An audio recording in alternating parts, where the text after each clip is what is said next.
I had no background in community organizing or politics and really had no interest in that in particular.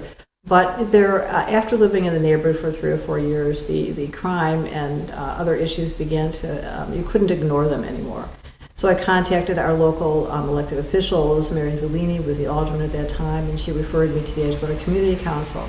They had organized block watches and taking some of the bad landlords to court, and so I got pulled into that just because it needed so much attention, and got involved with the Edgewater Community Council, was elected to the board of directors, and worked on crime issues for 3 or 4 years in Edgewater. So we had a lot of rundown, dilapidated buildings on Kenmore and Winthrop. And we said, how do we really address this? It was an overwhelming problem. I became more involved in the whole long effort of identifying the bad buildings, working with the owners on technical assistance, with screening, with how to get in better tenants. If the owners would not cooperate with the community, we'd bring in a task force from the state's attorney's office, from the police department. We put pressure on them. They'd either sell the building or go into receivership. So in a way, Edgewater was unique in its ability to identify a problem and have a long-term solution that really worked.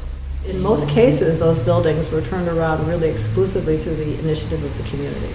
It became clear after, through the 80s and early 90s that the next step really was commercial development as well.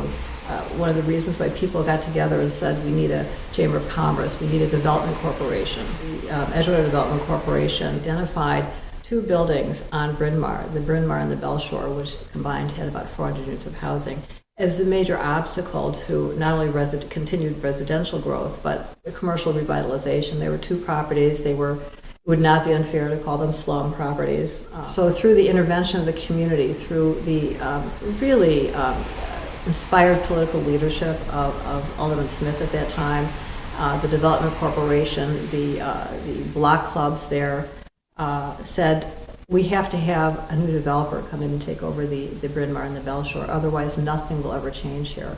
We did. The community established a task force to deal with the redevelopment, and I was on that task force representing Peter Holston. The community said, well, what do we want? What do we want? So the intersection of that with the political leadership and the really smart, inspired, visionary community groups turned around Bryn Mawr. But when we think of Edgewater, I think of a community that has economic, racial, and ethnic diversity here. Edgewater, you can live next to someone who might be on a housing subsidy or has just bought, a $1 million condo on Bryn Mawr. And it is wonderful. The diversity of Edgewater is unique. I think there's nothing like it in Chicago. And the community, the initiative of the community has created such a treasure. And there's not another community that's done what Edgewater has done. I was a catalyst at many points. And to see what can be done on Bryn Mawr, and the transformation, and what I learned about what can be done when people all work together, it truly was something I'll always remember.